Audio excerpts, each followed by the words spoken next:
السلام علیکم ورحمۃ اللہ وبرکاتہ۔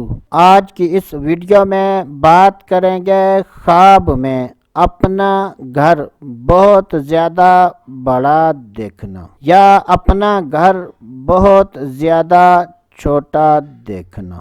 جب بھی خوابوں کی تعبیر بیان کی جائے اور اس میں مرد و عورت میں سے کسی کا ذکر نہ ہو تو اس سے مراد مرد و عورت دونوں ہیں۔ حضرت سیدنا جابر مغربی رحمۃ اللہ تعالی علیہ نے ارشاد فرمایا کہ اگر کوئی خواب میں اپنے گھر کو بہت زیادہ بڑا اور کشادہ دیکھے تو یہ اس بات کی دلیل ہے کہ ایسے آدمی کے مال اور رزق میں کشادگی ہوگی، اور اگر کوئی خواب میں اپنے گھر کو بہت زیادہ تنگ دیکھے تو یہ اس بات کی دلیل ہے کہ خواب دیکھنے والا غم و مصیبت میں مبتلا ہوگا اور خواب دیکھنے والے کے رزق میں تنگی آئے گی۔